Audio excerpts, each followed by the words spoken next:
Selamat pagi Pak, perkenalkan nama lengkap saya Yunento Saraning Siumbure.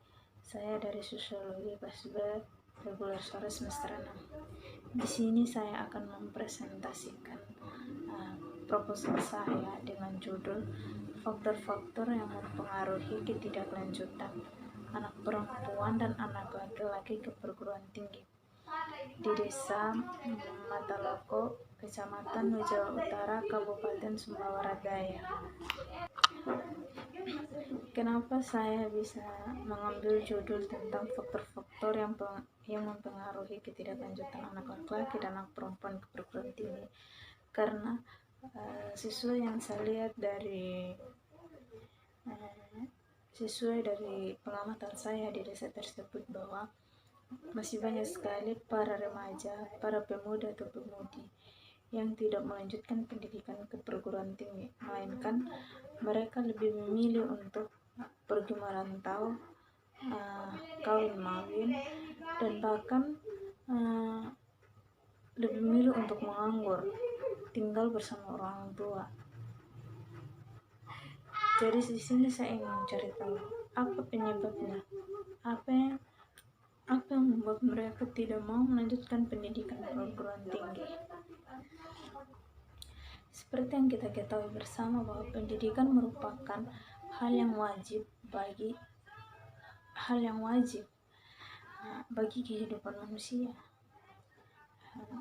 Pendidikan juga dianggap sebagai jalan untuk mencapai kesuksesan, mencapai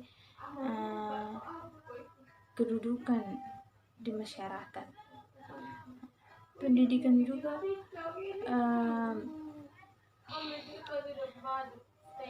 bisa membawa kita untuk menjadi orang yang lebih baik lagi ke depannya. Kita bisa mengartikan pendidikan itu sebagai usaha manusia untuk menumbuhkan dan mengembangkan potensi secara jasmani dan rohani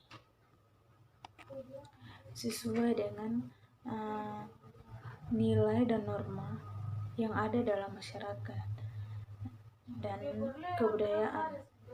Seperti dalam yang kita ketahui bersama bahwa dalam setiap masyarakat pasti kita mempunyai budaya, dan budaya kita itu pastinya berbeda-beda.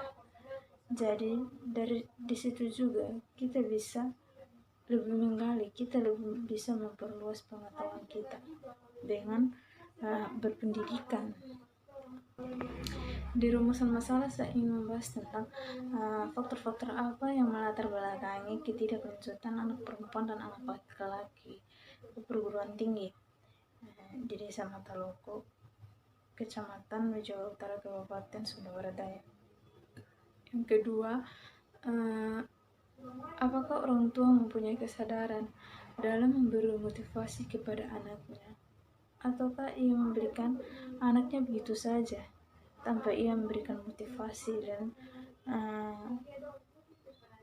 pengetahuan atau dorongan kepada anaknya untuk melanjutkan pendidikan ke perguruan tinggi, ataukah ia membiarkan anaknya membuat semuanya begitu saja. Manfaat penelitian di sini saya menggunakan dua manfaat, yaitu manfaat secara teoritis dan secara praktis. Dalam kajian pustaka dan landasan teori, di sini saya menggunakan teori tindakan sosial Max Weber yang menyatakan tindakan suatu individu sepanjang tindakan itu mempunyai makna atau arti subjektif bagi dirinya dan diarahkan kepada tindakan orang lain. Suatu tindakan dikatakan sebagai tindakan sosial ketika tindakan tersebut benar-benar diarahkan kepada orang lain, benar-benar ditujukan kepada orang lain, dan orang yang kita tuju itu adalah orang yang tepat dalam memaknai tentang suatu tindakan sosial. Hmm, di sini saya akan menjelaskan faktor-faktor yang mempengaruhi ketidaklanjutan anak perempuan dan anak laki-laki ke perguruan tinggi. Di sini ada dua faktor yang mempengaruhi, itu faktor internal dan faktor eksternal. Dalam faktor internal ada bakat dan kemampuan. Bakat atau kemampuan itu dimana apakah seorang anak itu mempunyai kemampuan, apakah dia punya bakat, atau apakah dia mempunyai keinginan dalam melanjutkan pendidikan, ataukah hanya orang tua saja yang mempunyai keinginan dalam melanjutkan anak itu ke perguruan tinggi, sedangkan anak itu tidak mau melanjutkan pendidikan ke perguruan tinggi. Di situ yang ingin saya cari tahu, apakah anak itu mempunyai bakat, apakah anak itu mempunyai keinginan sendiri atau tidak, atau dia hanya mengharapkan orang tuanya. Yang kedua itu motivasi, apakah dia mempunyai motivasi dari orang tua atau keluarganya. Sebenarnya yang lebih penting itu adalah orang tua. Bagaimana orang tua memberikan motivasi kepada anaknya, bagaimana orang tua memberikan dorongan kepada anaknya untuk lebih membuat dirinya itu mau melanjutkan pendidikan ke perguruan tinggi, lebih mau menunjukkan siapa dia sebenarnya, dan bisa lebih mengangkat derajat orang tua.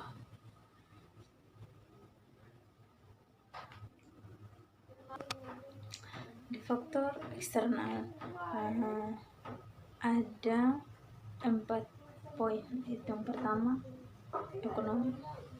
Di sini juga ekonomi itu sangat berpengaruh bagi pendidikan anak, di mana orang tua dan anak-anak di sana, di desa tersebut, ekonomi mereka terlalu rendah, terlalu minim, sehingga untuk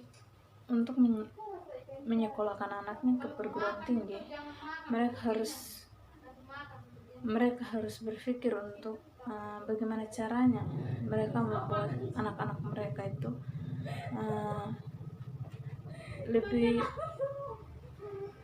lebih mengerti. Karena biarpun anak mempunyai keinginan untuk melanjutkan pendidikan ke perguruan tinggi, tapi jika ekonomi tidak mendukung, maka orang tua pun tidak akan mengizinkan mereka untuk melanjutkan pendidikan ke perguruan tinggi. Yang kedua itu lingkungan sangat penting juga bagi kehidupan anak muda, di mana mereka hidup di lingkungan yang seperti apa. Jika mereka yang ketiga, budaya, di mana juga budaya itu sangat berpengaruh bagi masyarakat di sekitar situ. Karena budaya itu sangat-sangat membuat masyarakat tidak memilih untuk menyekolahkan anaknya, apalagi jika orang tua sudah memiliki banyak utang atau benar-benar yang sudah diberikan kepada orang lain, mereka akan berpikir dulu, apakah mereka harus menyekolahkan anak mereka ke perguruan tinggi atau tidak. Karena dengan utang mereka, karena sudah banyak hal-hal yang mereka lakukan tentang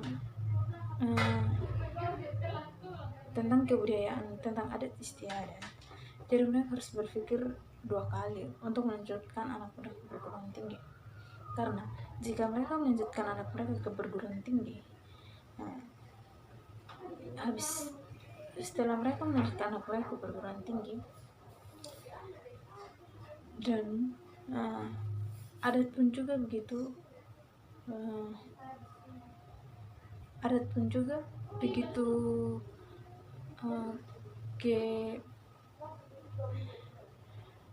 ke sini ke semakin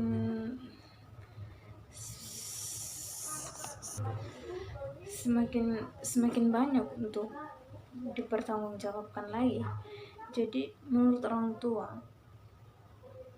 karena ekonomi mereka yang sudah lemah, yang sudah minim, jadi jika mereka mau melanjutkan anak mereka lagi ke perguruan tinggi dengan kebudayaan yang begitu cepat, sehingga membuat orang tua itu merasa tidak sanggup melakukannya. Jadi mereka akan memilih untuk membiarkan anak mereka untuk merantau dan membiarkan mereka untuk kawin, untuk mendapatkan hewan yang lebih banyak.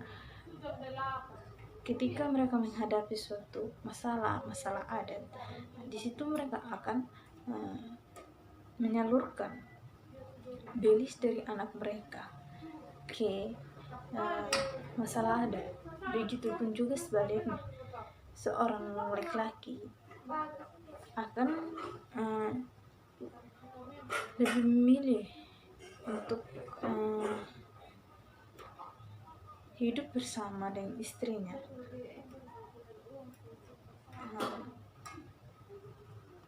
lebih memilih untuk bersama istrinya, dan itu mungkin juga bukan karena keinginan dia, tapi melainkan juga karena paksaan dari kedua orang tua, karena mereka merasa sudah tidak sanggup untuk melakukan ini dan itu. Jadi mereka akan mengambil keputusan untuk mengawinkan anaknya. Apakah laki-laki itu sudah lebih umur dari perempuan, ataukah laki-laki itu sudah memiliki istri, tapi dengan adanya belis mereka akan berpikir utang-utang kami itu akan lunas. Jadi di sini mereka akan lebih memilih untuk menyekolahkan anak laki-laki daripada anak perempuan, di mana menurut mereka, menurut pendapat orang sekitar situ, bahwa menyekolahkan anak perempuan ke perguruan tinggi sama sekali tidak berguna, karena ketika anak perempuan menyelesaikan studi di perguruan tinggi, dia akan pulang, dan ketika ia mengenal laki-laki, maka ia akan pergi ke rumah suaminya dan mertuanya. Jadi semua pengorbanan orang tua perempuan tidak ada gunanya, tidak ada imbalan dari perempuan. Kata mereka tidak akan menikmati sedikit pun jerih payah anak mereka. Jadi mereka lebih memilih untuk menyekolahkan anak laki-laki dan anak perempuan, karena menurut mereka anak laki-laki akan tinggal bersama dengan mereka dan akan mengurus mereka hingga mereka tiada lagi di dunia ini. Kerangka teori. Di sini saya menggunakan teori difusi, yaitu persebaran budaya selayaknya tetesan air yang menyebar di tempat yang dekat, yang pusat kebudayaan, dan secara bertahap menuju ke tempat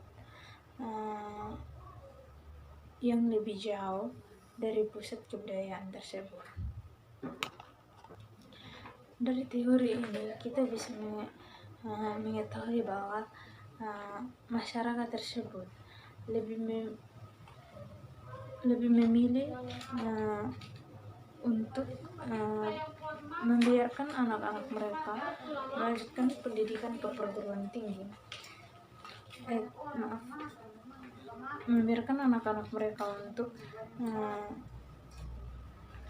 melanjutkan pendidikan ke perguruan tinggi khususnya laki-laki, sehingga mereka membiarkan anak perempuan hanya tinggal untuk menjaga mereka selagi mereka masih ada, jika mereka tidak melanjutkan pendidikan ke perguruan tinggi. Di sini juga sangat dipengaruhi karena budaya itu sangat berpengaruh bagi pendidikan seorang anak, karena orang tua lebih mementingkan harga diri, apalagi kalau ada anak mereka atau sudah ada yang melamar anak mereka. Jika mereka menolak, mereka merasa bahwa harga diri mereka itu turun. Jadi mereka lebih memilih untuk menerima lamaran itu dan membiarkan anak mereka untuk pergi. Itu adalah sebuah kebudayaan atau tradisi yang hingga sampai sekarang masih ada. Jadi orang tua lebih memilih untuk membiarkan anak perempuan berumah tangga, tinggal bersama suaminya, daripada menyekolahkannya. Karena dengan menyekolahkan anak perempuan sangat merugikan, karena selama anak itu dalam rantauan kan sangat membutuhkan banyak biaya untuk melanjutkan pendidikannya ke perguruan tinggi. Jadi orang tua lebih memilih untuk membiarkan anaknya itu membiarkan anak perempuannya itu untuk kawin, sedangkan anak laki-laki mereka akan memberikan sebuah dorongan atau sebuah motivasi untuk membuat semangat atau gairah dalam dirinya untuk melanjutkan pendidikan ke perguruan tinggi. Karena menurut orang tua mereka bahwa dengan melanjutkan anak laki-laki ke perguruan tinggi sangat menguntungkan bagi diri mereka, karena suatu nanti ketika ia sukses, ia akan tinggal bersama mereka, menafkahi hidup mereka, menjaga mereka, dan ketika suatu saat nanti ketika ia mempunyai penerus hidup, maka istrinya pun akan tinggal di sana, sama-sama mengurus kedua orang tuanya. Itu yang orang tua di sana pikirkan, bahwa lebih baik melanjutkan studi pendidikan ke perguruan tinggi untuk anak laki-laki. Maka dengan itu sehingga membuat semangat saya ingin melakukan penelitian di sana untuk lebih mencari tahu, lebih menggali secara dalam lagi penyebabnya apa sebenarnya. Dalam metode penelitian di sini saya menggunakan metode kuantitatif tipe deskriptif. Lokasi tempat saya penelitian yaitu di Desa Mataloko, Kecamatan Jawa Utara, Kabupaten Sumba Barat Daya. Di sini ada 3 tahap penelitian yang akan saya lakukan, yaitu pra penelitian, penelitian, dan akhir. Di mana pra penelitian saya menemukan masalah-masalah apa saja yang terjadi di Desa Mataloko, Kecamatan Jawa Utara, Kabupaten Sumba Barat Daya. Yang kedua penelitian, di mana saya akan mengumpulkan data dengan cara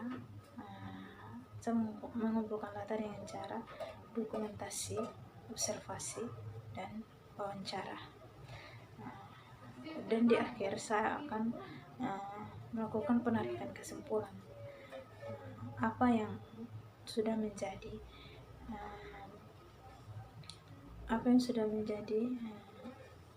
apa yang sudah menjadi hal apa yang saya lakukan di sana, apa yang saya sudah observasi, apa yang saya sudah wawancara, dan apa yang saya sudah dokumentasi. Di sini saya akan membuat penarikan kesimpulan. Di sini saya menggunakan jenis dan sumber data itu saya menggunakan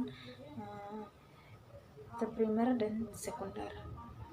Dalam penentuan informan, saya menggunakan purposive sampling. Mengapa saya lebih memilih untuk melakukan observasi, wawancara, dan dokumentasi? Karena saya merasa bahwa ketika saya melakukan observasi, wawancara, dan juga dokumentasi, saya lebih merasa mudah untuk mengumpulkan data-data di desa tersebut. Karena dengan cara itu saya rasa lebih mudah saya lakukan di masyarakat tersebut.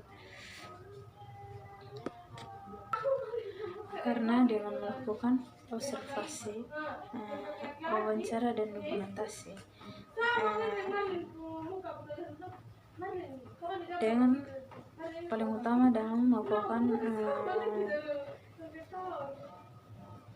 wawancara, saya lebih mudah mendapatkan informan yang harusnya saya tuju.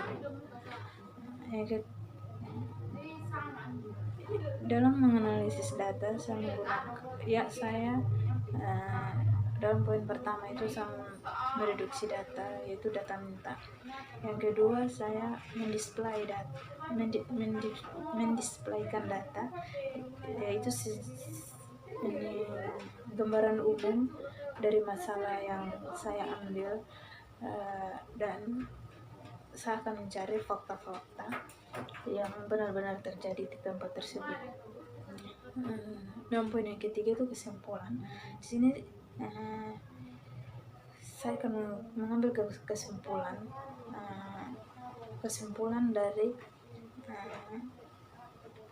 dari awal sampai akhir selama saya melakukan penelitian yang didukung dengan hasil observasi, pengamatan, dan juga dokumentasi. Sekian proposal saya. Selebihnya saya mohon dimaafkan jika ada kesalahan dalam bahasa, jika ada kesalahan dalam kata, pengucapan, mohon dimaafkan. Sekian dan terima kasih.